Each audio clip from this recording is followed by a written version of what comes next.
Vande Mataram, dear students. Today we will see the first part of Unit 4 of English subject of Standard 5th, and the first part is about the poem Crying यानी रोना। तो बच्चों अपने इस video में क्या देखेंगे, एक छोटी सी पोयम देखेंगे क्राइंग यानी रोने के बारे में। देखो ये पिक्चर में क्या हो रहा है, ये बच्चा रो रहा है ना, तो उसी के बारे में पोयम है। Okay, crying only a little bit is no use यानी थोड़ा ही रोना वो कुछ काम का नहीं है। You must cry until your pillow is soaked यानी आपको तब तक रोना चाहिए जब तक आपका तकिया पूरी तरह से गीला ना हो जाए। Then you can jump in the shower and splash splash splash. फिर आप क्या कर सकते हो, फिर आप तकिए के ऊपर छलांग मार के पानी के फुहारे निकाल सकते हो। कैसे?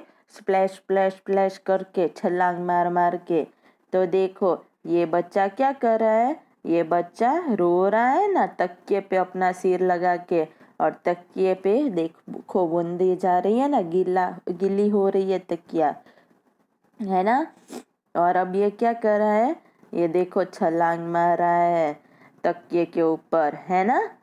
तो उसी के बारे में फिर क्या होता है, then you can throw open your window and ha. फिर आप क्या कर सकते हो, फिर आपकी खिड़की खोलकर और तकिए को बाहर फेंक सकते हो। And if people say hey what's going on up there, और अगर इंसान ऐसे कहे, बाकी लोग ऐसे कहे कि वो ऊपर क्या चल रहा है वहाँ पे, तो ha, sing bank.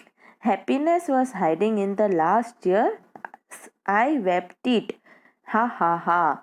तो फिर अपने क्या कर सकते हैं, फिर अपने गाना गा सकते हैं। हा, खुशी मेरे आखिरी आंसू में छुपी हुई थी, मैंने उसे रोकर निकाल डाली। फिर वापिस हंस सकते हो, राइट। तो अब ये पोयम किसने लिखी है, पोएट कौन है, तो पोएट है गाल्वे किनेल। तो समझ में आई पोयम किसके बारे में है, रोने के बारे में, छोटा बच्चा रो रहा है उसके बारे में। तो अब अपने कुछ न्यू वर्ड्स देख लेते हैं। सोक्ड यानी कंप्लीटली वेट यानी पूरी तरह से भिगो देना। फिर shower, the bath in which water spread from above यानी जब ऊपर से फुवारा आता हो उसको और नहाते हैं उसको शावर कहते हैं। घर में अपने बाथरूम में फुवारा होता है ना, उसके बारे में। वेप्ट यानी शेड टीयर्स, क्राइड यानी रोकर आंसू निकालना, उसे वेप्ट कहते हैं। ओके, तो अब अपने क्या करेंगे, इस पोयम के कुछ क्वेश्चन आंसर और एक्सरसाइज देखेंगे। ओके, तो बच्चों अपने अब पहले क्या देख लेते हैं, इस पोयम के कुछ क्वेश्चन आंसर्स देख लेते हैं। Okay, shall we start. Okay, first question, according to the poet should you cry a little or should you cry a lot यानी कवि के हिसाब से आपको थोड़ा रोना चाहिए या ज़्यादा। पहला क्वेश्चन है answer, according to the poet you should cry a lot यानी कवि के हिसाब से आपको ज़्यादा रोना चाहिए। अब question 2, what can you do after crying a lot, आप बहुत रो फिर आप क्या कर सकते हो।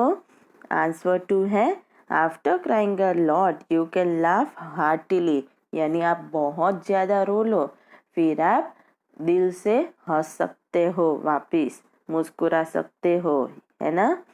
क्वेश्चन 3 में पहला question, read the first 2 lines of the poem.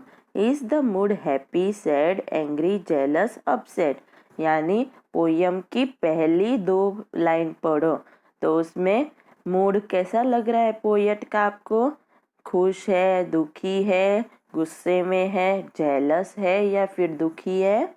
Answer है सैड यानी दुखी है। ओके, फिर दूसरा क्वेश्चन थर्ड में, In the last few lines, the mood of the poet has changed. What is it ना? फिर आखिरी लाइनों में पोएट का मूड चेंज हो गया है, तो वो अब कैसा है? तो very happy, angry, cheerful, sad, jealous. बहुत खुश है, फिर गुस्से में है, या फिर खुश है, चीयरफुल है, फिर दुखी है, या जेलस है? तो आंसर है वेरी हैप्पी, यानी बहुत खुश है। तो पोयम में पहले वो दुखी होता है पोएट, और फिर आखिर में बहुत खुश हो जाता है। अब नेक्स्ट क्वेश्चन क्या है? आर दिस सेंटेंसेस राइट और रॉन्ग? ये नीचे दिए हुए सेंटेंसेस है ना, वो सही है या गलत, आपको बताना है। ओके, फर्स्ट सेंटेंस, फर्स्ट क्या है? The poet says you must not cry much, यानी पोएट ऐसा कह रहे कि आपको बहुत नहीं रोना चाहिए। तो ट्रू है या फॉल्स? रॉन्ग। क्यों? क्योंकि पोएट ऐसा कह रहे कि आपको ज़्यादा रोना चाहिए, है ना, इसलिए पहला सेंटेंस रॉन्ग है। फिर दूसरा, the poet says that you should cry till your pillow is soaked. तो पोएट ऐसा कहते हैं कि आपको तब तक रोते रहना चाहिए जब तक आपका तकिया पूरी तरह गीला ना हो जाए। तो सही है या गलत? सही, राइट। तो दूसरा सेंटेंस है राइट। तीसरा, the poet says that after crying you should open the window and laugh so that people will see that you are happy. यानी तीसरा सेंटेंस है कि पोएट ऐसा कह रहे कि आप रो लो, फिर आपको आपकी खिड़की खोल देनी चाहिए और हंसना चाहिए, ताकि बाकी इंसान देखे कि आप खुश है। तो राइट है या रॉन्ग? राइट। तो थर्ड सेंटेंस है राइट। अब fourth, the poet says that you should open the window and show people that you are crying. तो फोर्थ सेंटेंस क्या है? कि पोएट ऐसा कह रहे हैं कि आपको खिड़की खोलनी चाहिए और इंसानों को दिखाना चाहिए कि आप रो रहे हो। तो सही है या गलत? गलत, रॉन्ग। तो फोर्थ सेंटेंस रॉन्ग है, क्योंकि वो ऐसा दिखाना चाहते हैं कि वो खुश है ना। अब नेक्स्ट एक्सरसाइज क्या है? Where do you cry? What are the things that make you cry? तो आप कहाँ पे रोते हो और वो कौन सी चीज़ें हैं जो आपको रुलाती है? Answer, I cry before my mother. I cry when my sister disturbs me or when I fall down and get hurt.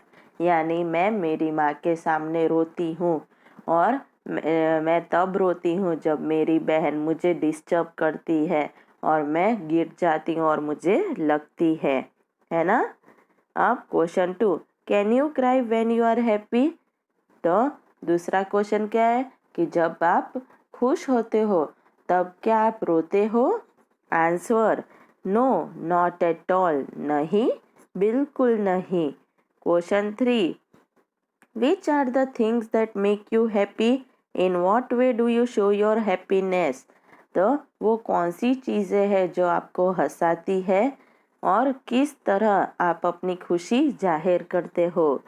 तो answer, attending parties and purchasing new dresses makes me happy. यानी party में जाना और नए कपड़े खरीदना मुझे खुश करता है। I show my happiness bye laughing loudly and jumping on my bed. मैं मेरी खुशी कैसे दिखाती हूँ? बहुत जोर से हंसकर और मेरे बिस्तर पे छलांग मारकर। अब नेक्स्ट एक्सरसाइज क्या है? Word building. तो उसमें पहला क्या है? The word happiness ends in NESS and comes from the word happy. तो वर्ड हैप्पीनेस है वो किससे खत्म होता है? NESS। और फिर कौन से वर्ड में से आता है? हैप्पी में से। Right 3 words that and in the same way.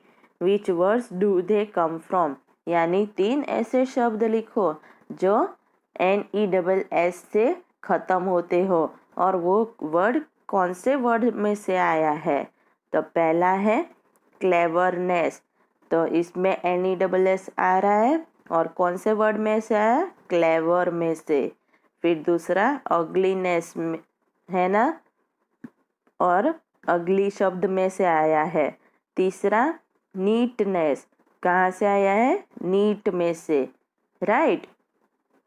अब next exercise, the next exercise क्या है, नेक्स्ट एक्सरसाइज है fill in the blanks with the exact filling word. तो आपको क्या करना है, फिल इन द ब्लैंक्स करने हैं बिल्कुल सेम वर्ड फिलिंग के वर्ड के साथ। ओके, फर्स्ट वन, तो फर्स्ट सेंटेंस क्या है, the tourist were to see the beautiful Taj Mahal. तो टूरिस्ट यानी यात्री सब बहुत ही सुंदर ताजमहल को देखने आए थे। तो इसमें क्या आएगा, कौन सा वर्ड यहाँ पे होगा, अमेज्ड, शॉक, वरीड। तो कौन सा फिल इन द ब्लैंक्स में आएगा, तो यहाँ पे अमेज्ड आएगा। The tourist were to see the beautiful Taj Mahal, were amazed to see the beautiful Taj Mahal. यहाँ पे डैश में पहले सेंटेंस में क्या आएगा, अमेज्ड। फिर दूसरा सेंटेंस, दूसरा क्या है, the lights went out suddenly, I was alone. तो फिर क्या कह रहे, एंड डैश, तो लाइट चली गई अचानक और मैं अकेला था, और क्या हुआ, वरीड, शॉक्ड, फ्राइटेंड। तो यहाँ पे सेकेंड में कौन सा वर्ड आएगा, तो फ्राइटेंड, लाइट चली गई इसलिए मैं डर गई, तो फ्राइटेंड आएगा सेकेंड के ब्लैंक में। फिर third, he has been ill for a long time and his parents were dash. तो यहाँ पे क्या आएगा कि वो लंबे टाइम से बीमार थी और उसके पेरेंट्स कैसे थे, अनहैप्पी, वरीड या एंग्री। तो थर्ड में ब्लैंक में क्या आएगा, वरीड। तो वो बहुत टाइम से बीमार थी इसलिए उसके पेरेंट्स उसके बारे में चिंता कर रहे थे, वरीड थे। तो थर्ड ब्लैंक में वरीड आएगा। फिर फोर्थ क्या है, the shopkeeper was dash when he saw his safe wide open with all his money missing। और वर्ड्स कौन से हैं, अनहैप्पी, शॉक्ड, एंग्री। तो दुकानदार क्या हो गया था जब उसने देखा कि उसके सेफ यानी उसकी तिजोरी खुली थी और सारे रुपए गायब हो गए थे, नहीं थे। तो वो कैसा हो गया था, दुखी, शॉक्ड या एंग्री। तो यहाँ पे फोर्थ में क्या आएगा, शॉक्ड, यानी वो आश्चर्य में पड़ गया था, है ना। तो फोर्थ ब्लैंक में आएगा शॉक्ड। ओके, तो इस पोयम के क्वेश्चन आंसर और एक्सरसाइज समझ में आ गए। ओके, तो अब आप सबको क्या करना है, अब आप सबको इसको एक्स्ट्रा रफ नोटबुक में लिखना है और लर्न करना है। ओके, वंदे मातरम।